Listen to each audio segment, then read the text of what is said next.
All right, well, we're in this freedom series, and what he talked about yesterday, and what I took from yesterday was freedom through obedience. Freedom through obedience to God's commands, God's ideas of how we should live our life and how we should orient ourselves towards others and towards Him. And this idea of freedom for me is something I think that I picked up on really early on in life. I think we all pick up on that really early on in life, and we start to kind of formulate ideas of how we're going to achieve a level of freedom in our life. Or as Woody said, autonomy is the thing that most of us want. And for me, I grew up in rural West Virginia, middle to lower class. My family didn't have a lot of money. So I can remember watching my parents, struggle with and fight about and argue about money and how it kind of limited what they could do with their lives. So I can remember, even taking vacations, we would never stay in a hotel because we couldn't afford a hotel. So we would camp, sleep in a tent or whatever when we went to the beach, which was fun. I mean, a kid, I loved it. But it made an impression on me that they were limited because they lacked resources. And growing up in West Virginia, it's kind of an economically depressed area anyway. So I saw that a lot growing up and the people who were around me. And so I decided pretty early on that for me, I was going to have freedom by making sure that I have enough resources to do whatever I wanted, whenever I wanted. I was going to have time and money and be able to do the things that I wanted to do. Another thing I saw early on growing up, and as I went through high school, was that relationships with other people were messy. Relationships with other people entangled you, slowed you down, held you back, and kept you from achieving the things that you wanted to achieve for your life. I thought one of the quickest way to get rid of your freedom was to get tangled up in a bunch of other people's lives.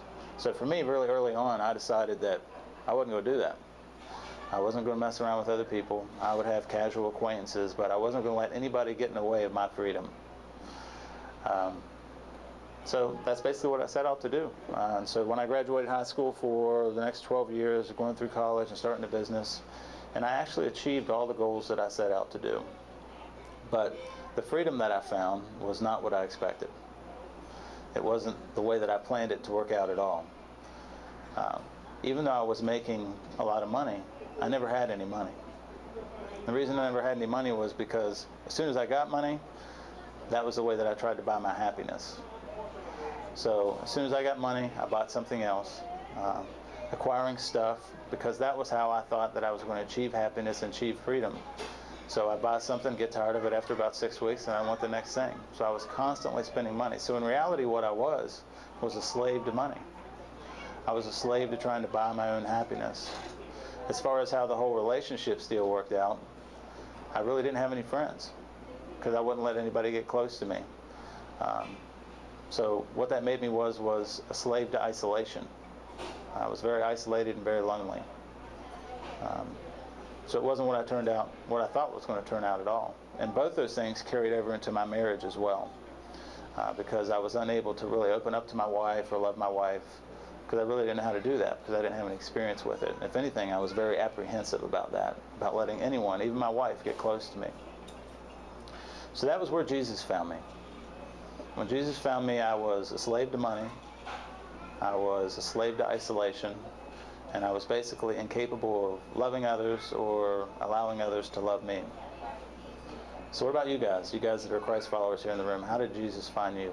And when you stop and you think about it, the freedoms that you tried to get for your life, did He find you a slave to addictions, whether it was sexual, pornography, drugs, alcohol, money, buying stuff?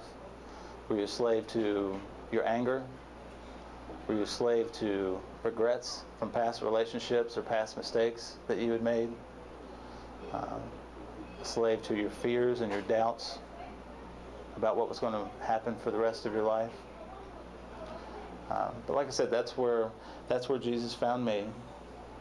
And so what I started to do after I became a Christ follower was work through a process that I never really tangibly saw in an equation form until yesterday when Woody was talking about it, but it was true, and I can look back on my own walk with God and see how I applied this into my life.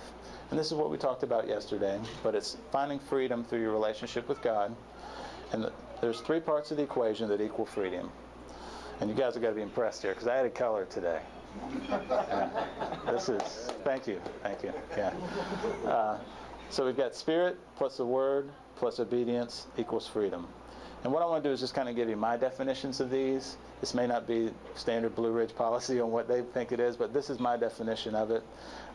Walking in the Spirit, this to me means, the way that I probably would like to say it is walking as if always in the presence of God. So what that means is an open, two-way communication. And if anything, a lot of times the communication probably needs to be coming in more from God than us communicating back towards God. And it's evidence because you won't look like the rest of the world. You will manifest fruits of the Spirit: peace, love, joy, kindness, all those things that don't come naturally to us. That's the evidence of someone who's walking in the Spirit. Obedience to the Word, that is, we have to read it, we have to understand it, and through this we understand who God is, who we are in relation to God, and how He expects us to live. The third one, obedience, this is the tough one. Right? And this is where we actually take what we learned in the first two and we actually apply it in our lives. And when all three of those are present, we have freedom. We have freedom through Jesus Christ. Whoa. Almost lost my stool there. Okay, so some of the adjectives that I would have said for me whenever I first started actually getting into this, Spirit and the Word. As I started to see who God is and what He wants from me, what were some of the adjectives I would describe? And when I started actually contemplating what obedience was going to look like for me. Honestly, some of the adjectives I've come up with would probably have been impractical, impossible, scary, and burdensome. The reason I say that is, through these first two, walking in the Spirit and being in God's words, and the first year that I was a Christ follower, God put three big things on my heart. We'll call it the big three, that He made quite clear to me that He wanted me to change. The first one was the way that I spend my money. Tithing was the very first thing that came up. Now, as you can imagine from somebody who grew up thinking that money was going to buy him freedom, and had very strong beliefs about my money and how I wanted to spend it, tithing seemed like a really bad investment to me. When I looked at the return, for me initially, I would say, I don't see a real good return on my money here.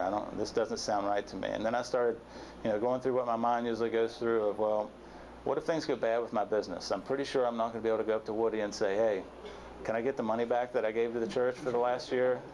Get a reimbursement? I thought maybe that would be awkward, so I knew that wasn't going to happen.